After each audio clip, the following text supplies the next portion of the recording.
Nous, on avait proposé un projet, justement, on avait un projet de web documentaire qu'on avait imaginé sur l'Afrique et la révolution numérique, c'est-à-dire comment le mobile et Internet impactent la vie des Africains. Donc concrètement, nous on avait écrit un projet qu'on a proposé au monde.fr et qui leur a plu, donc on est parti justement sur ce projet-là de web documentaire. Donc grosso modo, c'était 3 semaines, un mois de reportage. Et ensuite, justement, l'écriture d'un documentaire et la mise en ligne sur le monde.fr. Sur Bref de trottoir, en fait, on fonctionne à deux avec un photojournaliste qui s'appelle Thomas Salva. Et nous, en fait, on s'est rencontrés par hasard en juillet 2009 et on voulait tous les deux créer quelque chose et se donner toutes les libertés sur le fond et la forme. Donc on a eu cette idée de faire une plateforme documentaire de portraits de gens rencontrés au hasard des rues.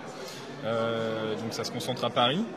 Et on fonctionne comme un binôme très indépendant et très complémentaire. Donc on a tout fait en autoproduction au départ. Thomas s'occupant de la vidéo et de la photo, moi m'occupant du son et de la partie texte. Et ensuite on a créé notre site, il y a eu un petit buzz, on a été repéré. Et depuis octobre, on a lancé une seconde version du site avec France 3 par Île-de-France qui nous coproduit maintenant et qui diffuse sur son antenne nos films en version raccourcie. Voilà. Nous, c'est un peu particulier parce que le web documentaire n'est pas encore en ligne. Il sera en ligne au mois d'avril pour les 25 ans de Tchernobyl.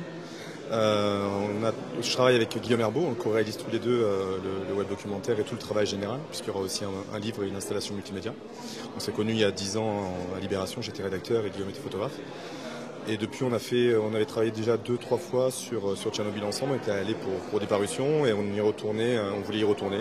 Et l'option du web documentaire était pour nous la possibilité de poursuivre le travail qu'on avait déjà amorcé avec des nouveaux moyens, de travailler aussi sur les interactions entre les différents médias. On a déposé un dossier d'aide à l'écriture au CNC qui nous a suivis au printemps 2009 et on a depuis un an effectué 5 voyages là-bas, l'équivalent de 4 mois.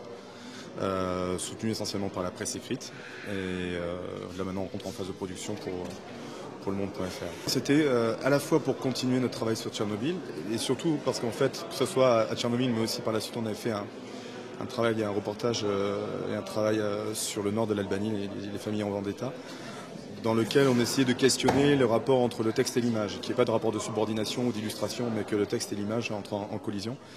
Et les outils du web documentaire étaient pour nous une manière de prolonger aussi cette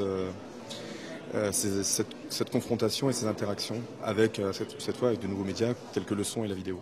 C'était vraiment surtout une recherche en tout esthétique de confrontation des médias.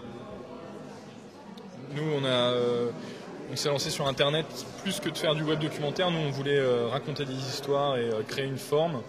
Et il se trouve qu'Internet offrait la gratuité, la facilité de diffusion.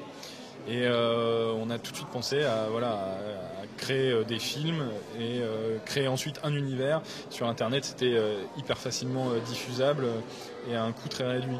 Donc ça nous a permis de créer notre propre espace éditorial en dehors de toute rédaction installée et normée avec des codes bien précis que connaissent tous les médias traditionnels. Donc voilà, c'était un espace de liberté avant tout. Grosso modo la même chose qu'Olivier. L'idée c'est vraiment de raconter des histoires. Donc après le média change. Nous on a fait pas mal de piges papier aussi. Donc on a vendu le sujet sur support papier. Et le web documentaire c'était aussi un moyen de grouper tous nos reportages sur un même espace virtuel. Donc voilà ce qui nous a permis justement de faire ce web docu. Alors, pour Afriascopie, on avait proposé le projet, le monde.fr nous en a financé une partie. On est parti en reportage. On a vendu pas mal de piges papier pour différents journaux. Et grosso modo, si tu veux, au retour, on a dû récolter 10 000 €, quoi. Ce qui correspond à 2, donc en pige, donc en salaire. Et donc ça paye, en fait, si tu veux, ça paye 3 semaines de reportage et plus 3 semaines de production, que ce soit la production de web documentaire et l'écriture des piges. Donc finalement, on a réussi à s'équilibrer sur un petit projet assez modeste, donc on est très content de ne pas avoir perdu d'argent avec ça. Nous, on s'est lancé, on a fait un pari en fait, en créant tout de rien et en autoproduction, donc en perdant des sous puisqu'on a investi en matériel et en temps. Et on a eu donc la chance d'avoir et le buzz sur Internet et ensuite une aide aux auteurs du CNC comme Guillaume et Bruno ont eu. Et ensuite, on a aussi eu la bourse de la Fondation de France Déclic Jeunes.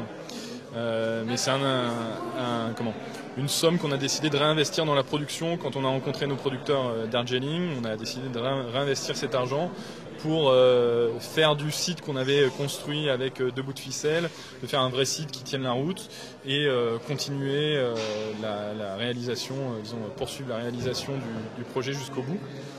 Donc concrètement, financièrement, c'est une très mauvaise opération. On n'a pas gagné d'argent, ou très peu, mais par contre, c'était une bonne opération sur le plan personnel, puisque on a appris et en plus ça nous a donné une visibilité, une certaine notoriété, donc c'est ce qui importait. On ne vit pas encore de ça.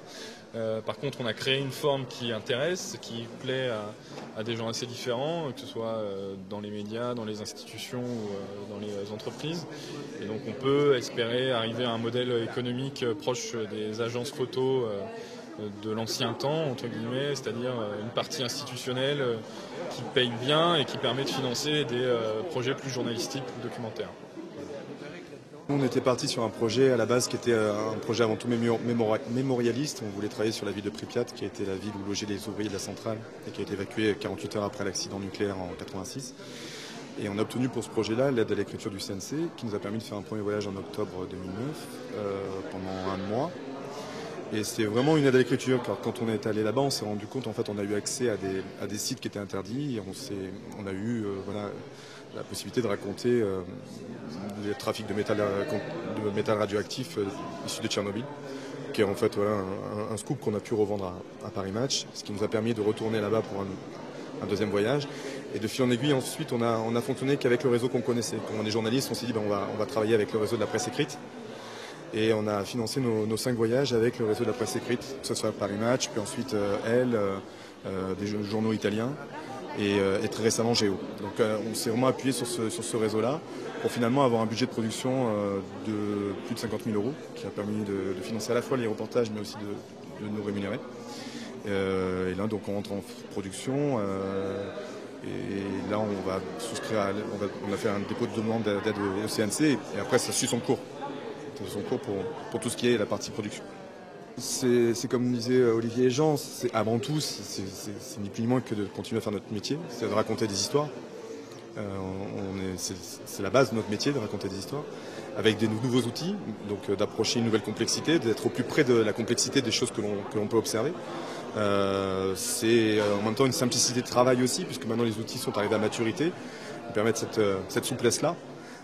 C'est une manière aussi de raconter des histoires différemment, dans des linéarités, des narrations différentes. Mais fondamentalement, le métier reste le même. C'est trouver des histoires, des bonnes histoires, et les raconter au plus près de ce qu'on peut les voir.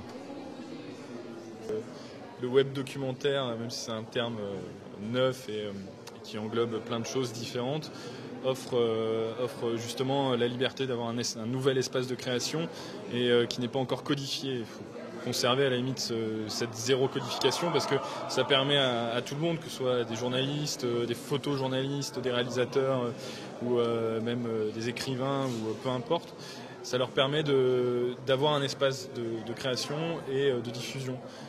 Et donc on n'a pas les codes de la presse traditionnelle où voilà, on est sur une liberté totale tant sur le fond que sur la forme. Et ça c'est une vraie opportunité à saisir. Maintenant restent les financements qui vont arriver aussi et qui sont de plus en plus visibles. Il y a des portails comme MSN ou SFR qui commencent à financer ce genre de choses. Donc a priori ouais, c'est plutôt l'avenir, c'est plutôt bon signe. Moi je mettrais juste un bémol par rapport à ce que tu dis. Simplement que voilà, c'est pas non plus un Graal, il y a quand même des règles au niveau de enfin, c'est un outil qui est assez fascinant, mais qui a aussi des règles du jeu, donc il faut aussi les respecter. Une grammaire comme pour un documentaire télé, comme pour un papier presse. Donc voilà, l'idée c'est aussi l'intérêt du web documentaire, c'est aussi quand on est sur des gros sujets, de pouvoir les décliner différemment. Et c'est dans ce cadre-là, je trouve que c'est vachement intéressant de pouvoir se dire que voilà, on a une belle histoire, comment on peut la raconter différemment à travers le média papier, à travers le média vidéo ou le média web ou autre.